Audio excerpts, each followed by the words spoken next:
Hi friends, welcome to my channel. In today's video, I'm gonna talk about new scenario in DAX. So please try to watch all my previous videos so that you'll get more understanding on different technologies like the SQL Server development, storing, and Power BI and DAX, as well as MSB and PageMeter reports. So since one and a half months back, so far I did not do any videos. Now I'm back with one more DAX video. So let's try to understand what exactly in today's video. Okay, so now you can see. So in this there is a one table and one slicer as well as one card visual, right? So here the requirement is very simple. So basically, so in the slicer I have like month, year. So basically whenever I select some months and year, let me show you that. So for example, I'm trying to select any one of them. So whatever the selection I'm doing, I'm trying to display the month and year. So like for example, so I selected December 2002, February 2003, July 2003. So whatever the selection I'm made in here, so same thing I'm trying to display in the table visual. Okay. So you can select, what are the values you want to see. So you can select a number. There's no problem on that. So same thing I'm trying to display in the table visual also. For example, so if the customer did not select any one of the value in the slicer, in that case I need to display the last month value. I mean that in the day sales table, whatever the month having the latest month, I need to show that. So for example, I'm not selecting anything here. We can see, for example, I'm trying to, so you can see nothing, right?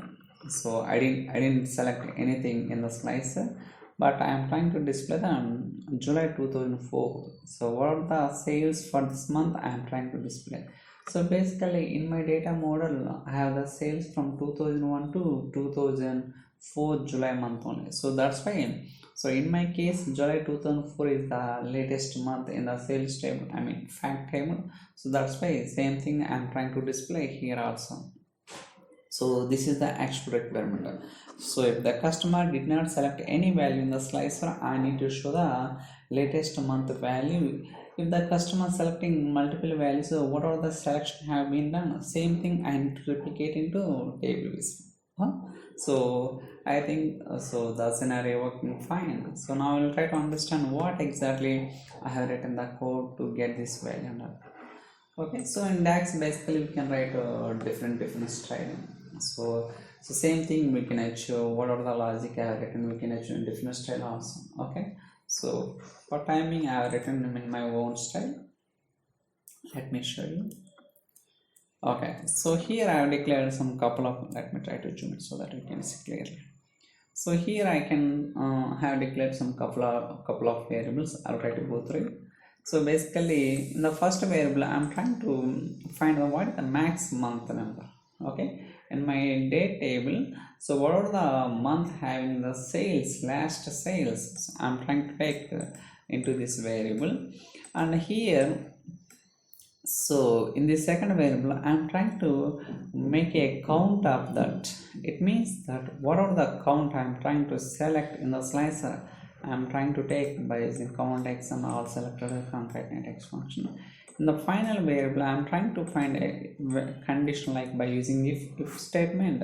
So if the result is greater than or equal to 1 and less than or equal to 41, so we can specify any number or we can write some so dynamical also, there is no problem. So if the condition is in between like this, I need to display the sales amount measure. So see, if not the case, so I'm trying to display the max month. So here I'm trying to inject this max month. So here I'm trying to find, right, same thing I'm trying to pass as the filter expression in this one. Okay, so finally I'm writing this variable. So likewise, so we have written the expression and we are getting the expected output. So I think that's all for today's video. So going forward, I'll try to make it more complicated scenario. And also, so basically I'm working on Power Apps and Power Automate. So very soon, so we'll try to publish that videos also. So keep subscribe, so if you like my videos, and share it to your friends and colleagues. Okay, so thanks so much for watching. Thank you guys, see you in the next video.